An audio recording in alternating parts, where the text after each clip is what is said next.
Hello everyone, this is Shivam here and आज की इस वीडियो में हम बात करने वाले हैं रीअरेंजमेंट ऑफ कार्बोकैटायन को लेके। तो देखिए, कार्बोकैटायन को लेके अभी तक हम बहुत सारी बातें पढ़ चुके हैं कि कार्बोकैटायन क्या होता है, उसकी क्लासिफिकेशन को लेके, उसकी स्टेबिलिटी को लेके। ठीक है, आज की वीडियो में हमें देखना है कि कार्बोकैटायन जो है किस किस तरीके से रीअरेंजमेंट शो करता है। तो देखिए, सबसे पहली बात यही आती है कि कार्बोकैटायन रीअरेंजमेंट शो क्यों करता है। तो हमें पता है कार्बोकैटायन क्या है, एक चार्ज स्पीशीज है एंड चार्ज स्पीशीज क्या होती है, लेस स्टेबल होती है as compare to neutral species. And इसी वजह से एक चार्ज स्पीशीज ये ट्राई करती है कि वो किसी भी तरीके से ज़्यादा स्टेबल हो सके। अब हमें पता है कि कार्बोकैटायन क्या होता है। कार्बोकैटायन हमारे पास एक इलेक्ट्रॉन डेफिशिएंट स्पीशीज होती है, जिसकी वजह से उसको क्या चाहिए होती है, इलेक्ट्रॉन डेंसिटी चाहिए होती है। एंड कार्बोकैटायन क्या ट्राई करता है, कार्बोकैटायन ट्राई करता है कि किसी भी तरीके से वो एक ऐसी पोजीशन के ऊपर, एक ऐसे कार्बन के ऊपर अपने आप को लोकेट कर ले जहां पर उसे उस सबस्ट्रेट के अंदर मैक्सिमम इलेक्ट्रॉन डेंसिटी प्रोवाइड हो रही हो।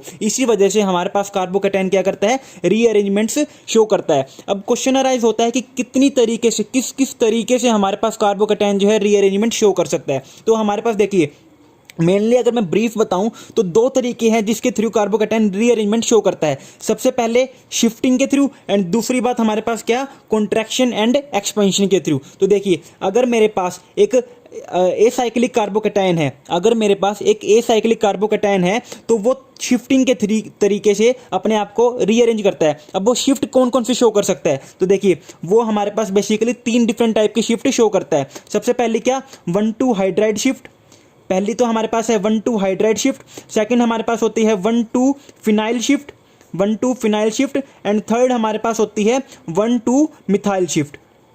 ठीक है, ये हमारे पास 3 डिफरेंट टाइप की शिफ्ट्स जो है कार्बोकैटायन शो करता है। एक इंपॉर्टेंट बात आपको मैं बता दूं, कार्बोकैटायन हमेशा हमेशा हमेशा हमेशा, चाहे उसकी जिंदगी तबाही क्यों ना हो रही हो, हमेशा 1,2 शिफ्ट ही शो करेगा। कभी भी 1,3 शिफ्ट, 1,4 शिफ्ट, 2,3 शिफ्ट वगैरह शो नहीं करता। एंड 1,2 शिफ्ट का क्या मतलब है, हम थोड़ी देर में एग्जाम्पल के थ्रू पढ़ लेंगे। ठीक है, दूसरी बात क्या है, अगर कार्बोकैटायन रिंग के अंदर बना हो तो कार्बोकैटायन जो है 2 तरीके से अपने आप को रीअरेंज कर सकता है। पहली बात क्या, रिंग कॉन्ट्रैक्शन के थ्रू। पहली बात तो क्या, रिंग कॉन्ट्रैक्शन के थ्रू। एंड सेकंड केस क्या है हमारे पास, रिंग एक्सपेंशन के थ्रू। इन 2 तरीके से कार्बोकैटायन अपने आप को रीअरेंज कर सकता है। एंड इसमें जो रिंग एक्सपेंशन है, मेजरली हमें रिंग एक्सपेंशन देखने को ही मिलता है। बहुत ही रेयर केस ऐसा होता है जहां पे हमें रिंग कॉन्ट्रैक्शन देखने को मिलता है। तो आज की वीडियो में हम बात करने वाले हैं इन डिफरेंट टाइप की शिफ्ट को लेके कि हमारे पास carbocation 1,2 hydride shift, 1,2 phenyl shift या 1,2 मिथाइल शिफ्ट किस तरीके से शो करता है। तो देखिए, सबसे पहले हमारे पास ऑर्डर आता है माइग्रेटरी एप्टीट्यूड का। हमें पता होना चाहिए माइग्रेटरी एप्टीट्यूड क्या होता है। माइग्रेटरी एप्टीट्यूड क्या होता है कि एक कार्बन से दूसरे कार्बन के ऊपर माइग्रेट करने की टेंडेंसी किसी भी ग्रुप की, दोबारा समझ में नहीं आया, किसी भी ग्रुप की एक कार्बन से दूसरे कार्बन के ऊपर माइग्रेट करने की टेंडेंसी को हम क्या कहते हैं, माइग्रेटरी एप्टीट्यूड कहते हैं। एंड जब हम नेम रिएक्शन पढ़ रहे थे तो उसके अंदर बहुत सारी नेम रिएक्शन ऐसी आई थी जहां पर माइग्रेटरी एप्टीट्यूड का रोल था। एंड अगर मैं माइग्रेटरी एप्टीट्यूड की बात करूं तो सबसे ज्यादा माइग्रेटरी एप्टीट्यूड हमारे पास होता है हाइड्रोजन का, देन हमारे पास होता है फिनाइल का, उसके बाद हमारे पास क्या आते हैं, tertiary carbon, then secondary carbon and then primary carbon हमारे पास आता है। एंड ये माइग्रेटरी एप्टीट्यूड यूनिवर्सल है।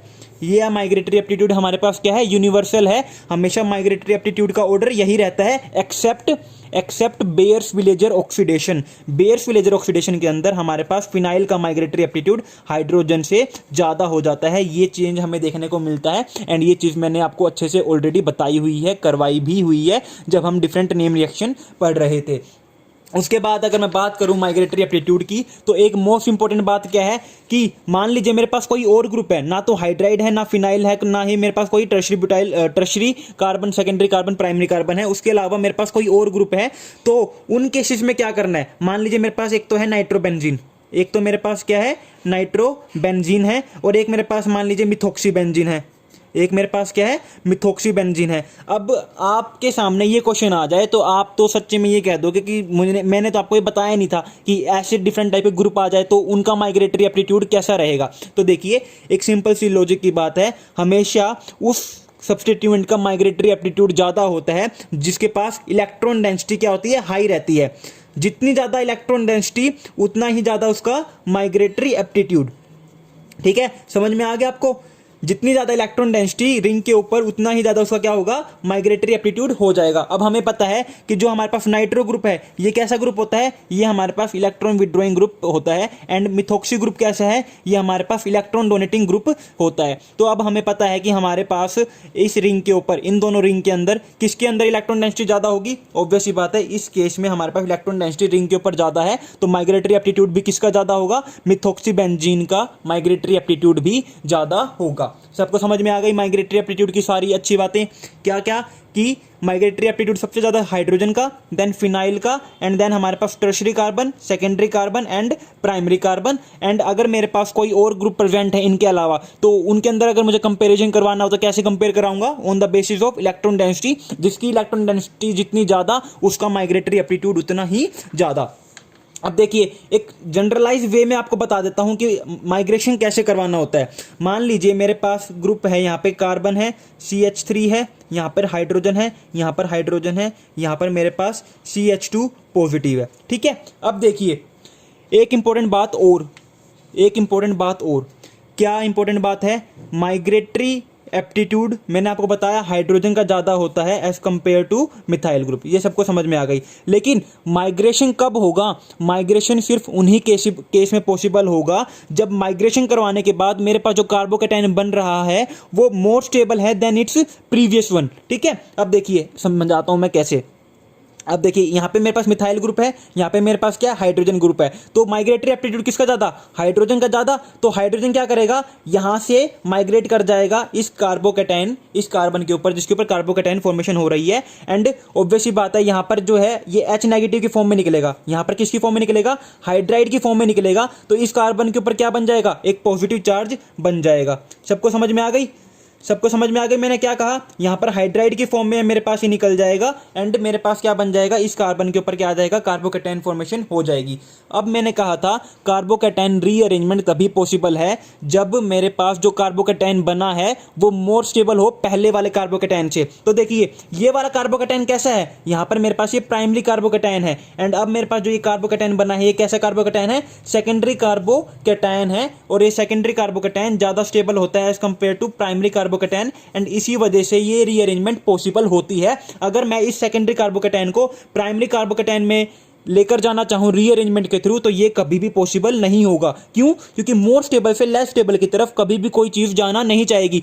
अरे एक बात बताऊं ना, मुझे कोई अमीर इंसान है वो गरीब इंसान बनना चाहेगा क्या, कभी भी नहीं बनना चाहेगा। सिमिलर होता है हमारे पास रिएक्शन इंटरमीडिएट के केस के अंदर, कार्बोकैटायन के अंदर, कि मोर स्टेबल कार्बोकैटायन फॉर्मेशन होगी तभी वहां पे हमें रीअरेंजमेंट देखने को मिलेगी। अब बात आती है इसको हमने 1-2 रीअरेंजमेंट क्यों कही, क्योंकि देखिए यहां पर मेरे पास जो कार्बोकैटायन है इसको मान लीजिए मैंने 1 पोजीशन दे दिया, तो इससे नेक्स्ट जो कार्बन होगा उसको क्या दूंगा, सेकंड पोजीशन। तो यहां पर मेरे पास 1-2 रीअरेंजमेंट ही तो हुई है। पहले फर्स्ट पोजीशन से कार्बोकैटायन रीअरेंज हो गए, कहां पे चला गया, सेकंड पोजीशन के ऊपर चला गया। एंड इसी वजह से हमें इसको क्या कहते हैं, 1-2 रीअरेंजमेंट भी कहते हैं या फिर 1-2 शिफ्ट कह लीजिए। 1-2 शिफ्ट का क्या मतलब है, मेरे पास दो कार्बन, जो दो एडजेसेंट कार्बन के बीच में मेरे पास क्या हुआ है, कोई भी ग्रुप का माइग्रेशन हुआ है। ठीक है, अब बात करते हैं कुछ क्वेश्चंस को लेके।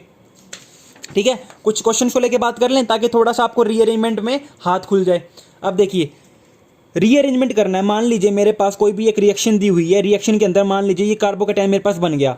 ठीक है, अगर आप उस रिएक्शन इंटरमीडिएट को इसी फॉर्म में आगे प्रोसीड ऑन कर दो तो आपको कुछ एक डिफरेंट प्रोडक्ट देखने को मिलेगा एंड यकीन मानिए आपका वो आंसर गलत हो जाएगा। क्यों, क्योंकि यहाँ पर ठीक है हमारे पास एक रिएक्शन इंटरमीडिएट बना है, लेकिन ये मेरे पास क्या है, एक प्राइमरी कार्बोकैटायन है। यहाँ पर अगर ये 1-2 शिफ्ट होकर यहाँ इस कार्बन के ऊपर फॉर्मेशन हो जाए कार्बोकैटायन की, तो यहां पर कौन सा कार्बोकैटायन बन जाएगा, मेरे पास सेकेंडरी कार्बोकैटायन बन जाएगा। यानी कि यहां पर क्या पॉसिबल है, यहां पर मेरे पास कार्बोकैटायन रीअरेंजमेंट पॉसिबल है। तो यहां पर मेरे पास क्या होगा, कार्बोकैटायन रीअरेंजमेंट हो जाएगी एंड यहां पर मेरे पास क्या है, दोनों हाइड्रोजन ही प्रेजेंट है। तो यहां पर क्या होगा, मुझे 1-2 हाइड्रोजन शिफ्ट देखने को मिलेगी एंड 1-2 हाइड्रोजन शिफ्ट से क्या बन जाएगा, मेरे पास CH3 CH positive and CH3 and ये फर्दर प्रोसीड ऑन होगा मेरी रिएक्शन के अंदर। यहाँ पर कौन सी मेरे को देखने को मिली शिफ्ट, 1-2 हाइड्राइड शिफ्ट। ठीक है। अब दूसरे एग्जाम्पल की बात करते हैं। दूसरे एग्जाम्पल के अंदर हमारे पास क्या है, प्राइमरी कार्बोकैटायन है। अगर यहाँ पर मेरे पास इस कार्बन के ऊपर कार्बोकैटायन फॉर्मेशन हो जाए, पॉजिटिव चार्ज की फॉर्मेशन हो जाए, तो मुझे क्या देखने को मिलेगा, यहाँ पर मुझे देखने को मिलेगा टर्शरी कार्बोकैटायन। एंड इसी वजह से यहाँ पर मेरे पास रीअरेंजमेंट पॉसिबल है। एंड रीअरेंजमेंट यहाँ पर क्या होगी, तीनों मिथाइल ग्रुप ही है, तीनों क्या अटैच है, मिथाइल ग्रुप अटैच है। तो यानी कि यहां पर मेरे पास कोई भी रोल नहीं है किसका, माइग्रेटरी एप्टीट्यूड का। क्यों, क्योंकि तीनों मिथाइल ग्रुप है, तो मिथाइल ग्रुप ही क्या होगा, माइग्रेट होगा। तो यहां पर मेरे पास मिथाइल ग्रुप की माइग्रेशन के बाद क्या देखने को मिल जाएगा, एक टर्शरी कार्बोकैटायन देखने को मिल जाएगा वाया 1,2 मिथाइल शिफ्ट। ठीक है, सबको समझ में आ गया। अब देखते हैं यहाँ पर क्या है। यहाँ पर ऑब्वियस ही बात है, मेरे पास क्या हो जाएगा, 1,2 फिनाइल शिफ्ट देखने को मिल जाएगी। आप सभी इसको थोड़ा सा खुद बना के देख लेना। ठीक है, अब बात करते हैं इस क्वेश्चन की, फोर्थ क्वेश्चन की। इंपॉर्टेंट क्वेश्चन है, जानबूझ के मैंने बनाया है। देखिए मेरे पास क्या है, एक सेकेंडरी कार्बोकैटायन है। मेरे पास यहाँ पर क्या है, एक सेकेंडरी कार्बोकैटायन है, सबको दिख रहा है। लेकिन मैं किसी तरीके से इस कार्बोकैटायन को इस कार्बन के ऊपर ले आऊं, इस कार्बोकैटायन को इस कार्बन के ऊपर ले आऊं, तो मुझे क्या देखने को मिलेगा, टर्शरी कार्बोकैटायन देखने को मिलेगा, है ना। सबको समझ में आ रहा है ये। और टर्शरी कार्बोकैटायन ज्यादा स्टेबल होता है as compare to secondary carbocation. ठीक है, और मैंने आपको एक बात बताई थी कि हमेशा मेरे पास 1,2 शिफ्ट ही देखने को मिलती है, कभी भी 1,3 शिफ्ट देखने को नहीं मिलेगी। अब देखिए 1, 2, 3, यहाँ पर इस कार्बन की पोजीशन क्या है, 3 है। यानी कि यहाँ पे अगर मैं 1,3 शिफ्ट कराऊं तभी मुझे कार्बोकैटायन फॉर्मेशन देखने को, एक मोर स्टेबल कार्बोकैटायन फॉर्मेशन देखने को मिलेगी। लेकिन 1,3 शिफ्ट तो पॉसिबल नहीं है। तो क्या मैं 2 बार 1,2 शिफ्ट करवा के इस टर्शरी कार्बोकैटायन को फॉर्मेशन कर सकता हूं? देख, समझ में नहीं आया आपको? देखिए मान लीजिए मेरे पास यहाँ पर ये कार्बोकैटायन फॉर्मेशन हो रही है। ठीक है, अब यहाँ पर मेरे पास हाइड्रोजन प्रेजेंट है। अब मैं पहले क्या करूँ, इस हाइड्राइड शिफ्ट कर, यहाँ पे 1,2 हाइड्राइड शिफ्ट करा दूँ। एंड 1,2 हाइड्राइड शिफ्ट करवाने से क्या होगा, मेरे पास यहाँ पे कार्बोकैटायन फॉर्मेशन हो जाएगी। ठीक है, सबको समझ में आ गया। यहाँ पे ये मैंने क्या किया है, 1,2 शिफ्ट ही तो की है, 1 और 2, यहाँ पे 1,2 शिफ्ट कर दी, 1,2 हाइड्राइड शिफ्ट, जिससे मेरे पास यहाँ पर कार्बोकैटायन फॉर्मेशन देखने को मिल गई। अब मैं क्या कर दूंगा, नेक्स्ट में 1,2 मिथाइल शिफ्ट कर दूं। नेक्स्ट में मैं क्या कर दूं, 1,2 methyl shift. And 1,2 methyl shift से मुझे क्या देखने को मिलेगा, एक टर्शरी कार्बोकैटायन देखने को मिल जाएगा, यानी कि एक मोर स्टेबल कार्बोकैटायन देखने को मिल जाएगा। यानी कि मैं इस तरीके से 1,3 हाइड्राइड शिफ्ट डायरेक्ट ना करके 2 बार 1,2 शिफ्ट करा के एक मोर स्टेबल कार्बोकैटायन बना सकता हूं। एंड जो ये सोच रहे हैं कि हाँ मैं ये बना सकता हूं, वो अपने पेज पर जहां पर भी इन्होंने लिखा है उसको काटा मार लो बड़े बड़े अक्षरों के अंदर। मैं ये नहीं कर सकता हूं। देखिए 2 बातें हैं, मैं ये कर भी सकता हूं और दूसरी बात क्या है, मैं ये नहीं भी कर सकता हूं। पहला रीजन बता देता हूं मैं ये क्यों कर सकता हूं। देखिए मेरे पास, मैं 2 बार 1,2 हाइड्राइड शिफ्ट कर सकता हूं या फिर 2 बार 1,2 मिथाइल शिफ्ट कर सकता हूं। मैंने यहां पर क्या किया, 2 बार शिफ्ट कर दी ना, ये चीज पॉसिबल है, ये चीज पॉसिबल है। मैंने ये नहीं कहा कि ये पॉसिबल नहीं है, लेकिन ये कब किस केस में पॉसिबल है, ये उन्हीं केस में पॉसिबल है जब मेरे पास दोनों बार शिफ्ट करने के बाद पहले वाले के कंपेयर में एक मोर स्टेबल कार्बोकैटायन बन रहा हो। अब एक बात बताओ, यहां पर मेरे पास क्या था, सेकेंडरी कार्बोकैटायन था। यहां पर मेरे पास क्या था, यहां पर भी मेरे पास एक सेकेंडरी कार्बोकैटायन था। लेकिन यहां पर मैं हाइपर कंजुगेटिंग स्ट्रक्चर देखूं तो यहां पर मेरे पास अगर अल्फा हाइड्रोजन देखूं तो मेरे पास यहां पे 4 अल्फा हाइड्रोजन प्रेजेंट थे। सबको दिख रहा है, यहां पर मेरे पास क्या थे, यहां पर मेरे पास 4 अल्फा हाइड्रोजन प्रेजेंट थे। लेकिन यहां पर मेरे पास क्या प्रेजेंट है, इस कार्बोकैटायन के पास 2 ही अल्फा हाइड्रोजन प्रेजेंट है। दिख रहे हैं, 1, 2, 3 और 4। इस कार्बोकैटायन के पास 4 अल्फा हाइड्रोजन प्रेजेंट थे, लेकिन इसके पास कितने अल्फा हाइड्रोजन प्रेजेंट है, 2 ही अल्फा हाइड्रोजन प्रेजेंट है। यानी कि ये क्या है, मेरे पास ये वाला जो कार्बोकैटायन फॉर्मेशन हुआ है ये लेस स्टेबल है as compare to previous one. यानी कि ये वाली हाइड्राइड शिफ्ट पॉसिबल ही नहीं है। समझ में आ गया। अगर ये वाली यहां पर जो कार्बोकैटायन फॉर्मेशन हुआ है ये इस वाले से ज्यादा स्टेबल होता ना, ये वाला कार्बोकैटायन इस वाले प्रीवियस वन वाले कार्बोकैटायन से ज्यादा स्टेबल होता, तब मैं इस वाले कार्बोकैटायन की रीअरेंजमेंट शो करके दोबारा 1,2 शिफ्ट करके ये वाला बना सकता था। लेकिन ये वाला जो है वो पहले वाले से क्या है, लेस स्टेबल है। एंड इसी वजह से ये वाली रीअरेंजमेंट पॉसिबल नहीं है। 1,3 शिफ्ट नहीं कर सकते हो, 2 बार 1,2 शिफ्ट कर सकते हो, लेकिन तभी जब मेरे पास हर बार 1,2 शिफ्ट करने के बाद जो कार्बोकैटायन फॉर्मेशन हुआ है वो प्रीवियस वन वाले से क्या हो, ज्यादा स्टेबल देखने को मिले, तभी आप इस चीज को कर सकते हो।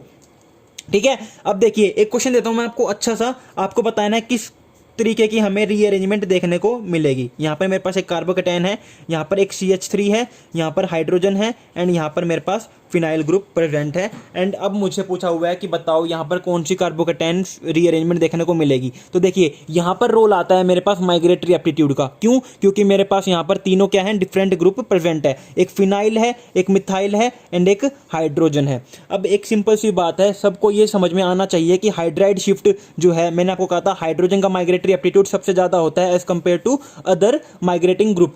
क्यों होता है ऐसा? क्योंकि मान लीजिए मैंने यहाँ पर फिनाइल ग्रुप को शिफ्ट करा दिया, मैंने यहाँ पर क्या करा दिया, फिनाइल ग्रुप को शिफ्ट करा दिया, तो मेरे को क्या देखने को मिला, मेरे को एक सेकेंडरी कार्बोकेटायन देखने को मिला है। मुझे एक सेकेंडरी कार्बोकेटायन देखने को मिल गया अगर मैंने क्या किया, 1,2 फिनाइल शिफ्ट किया। अगर मैंने 1,2 हाइड्राइड शिफ्ट कर दिया, मैंने अगर 1,2 हाइड्राइड शिफ्ट किया तो मुझे क्या देखने को मिला है, मुझे यहाँ पर एक कार्बोकेटायन देखने को मिला है जो कि मेरे पास मोस्ट स्टेबल होगा। क्यों? क्योंकि देखिए ये क्या है, मेरे पास एक बेंजाइलिक कार्बोकेटायन भी बन गया, साथ के साथ एक सेकेंडरी टर्शियरी कार्बोकेटायन भी है। ये एक कार्बन, दो कार्बन एंड फिनाइल के पास भी कार्बन है, तो टर्शियरी कार्बन भी हो गया, साथ के साथ ये रेजोनेंस के थ्रू भी स्टेबलाइज हो रहा है। इसी वजह से हमेशा हाइड्राइड शिफ्ट जो है सबसे ज्यादा फेवरेबल होती है। हाइड्रोजन का माइग्रेटरी एप्टीट्यूड सबसे ज्यादा होता है as compare to other. And यहाँ पर हमें क्या देखने को मिलेगा, 1,2 हाइड्राइड शिफ्ट देखने को मिलेगी, 1,2 फिनाइल शिफ्ट या 1,2 मिथाइल शिफ्ट देखने को नहीं मिलेगी। एंड इस तरीके से हम कार्बोकेटायन के अंदर रीअरेंजमेंट शो कर सकते हैं वाया 1,2 शिफ्ट। अब हमारे पास एक इंपॉर्टेंट रीअरेंजमेंट रह गई, that is ring contraction and ring expansion, जिसके बारे में हम नेक्स्ट वीडियो में बात करने वाले हैं। सो वीडियो अच्छी लगे तो चैनल को सब्सक्राइब करना मत भूलिएगा एंड अपने फ्रेंड्स के साथ शेयर करना भी मत भूलिएगा। एंड अगर आपको कोई भी डाउट हो तो आप मुझे कमेंट सेक्शन में कमेंट कर सकते हो, या फिर आप मुझे इंस्टाग्राम आईडी पर मेरे मैसेज ड्रॉप आउट कर सकते हो। जो मेरी इंस्टाग्राम आईडी है वो है shivam898। यहाँ पर जाकर आप मुझे अपने कोई भी प्रॉब्लम पूछ सकते हो, कोई भी क्वेरी पूछ सकते हो। So thank you very much, have a good day.